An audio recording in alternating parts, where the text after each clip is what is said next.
Military pomp and Masonic ceremonies combined to make noteworthy the internment of the late Sir Moses Ezekiel in Arlington National Cemetery on March 30, 1921. The American sculptor, musician, and soldier died in Rome, Italy in 1917, but the homecoming was deferred on account of World War I. Permission was granted by Secretary of War Baker to bury Ezekiel's mortal remains at the foot of Ezekiel's work in Section 16.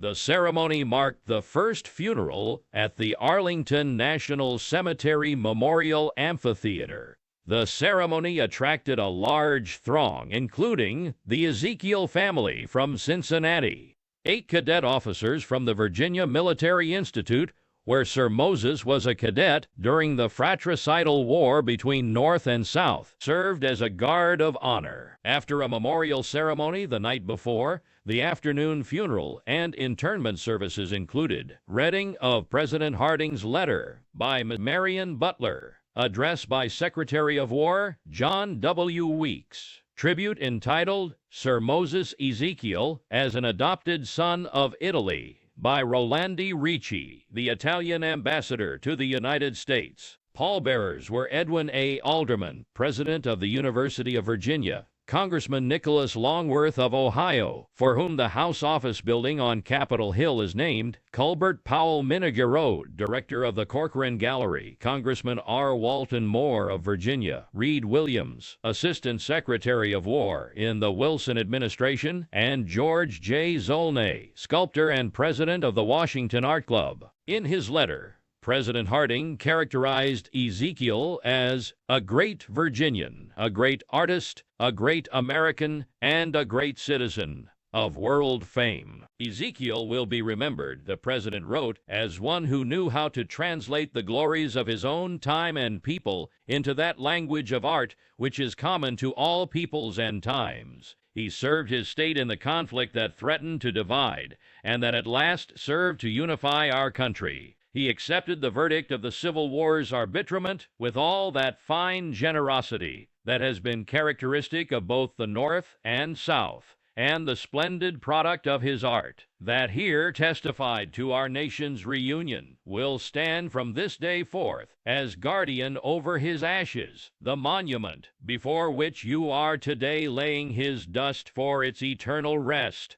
Every line and curve and expression carries the plea for a truly united nation that may be equal to the burdens of these exacting times.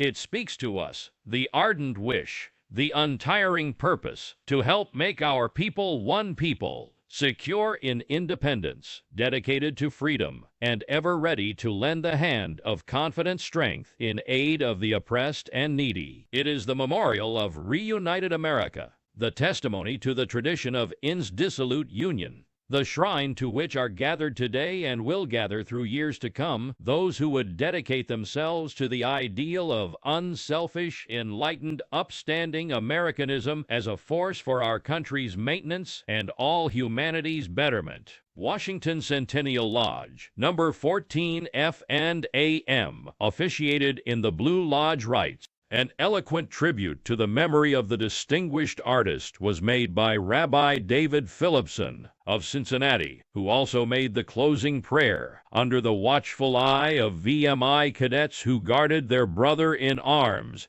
as Ezekiel had also done as corporal of the guard of Thomas J. Stonewall Jackson's funeral in Lexington. Newspapers from every state in the Union covered the event, many of which placed the event on its front page, including the Daily Sentinel in Rome, New York. Upon his burial, the memorial marking Section 16 became a grave marker also for Moses Ezekiel until it was removed between Hanukkah and Christmas in 2023. It has yet to be restored and remains in storage.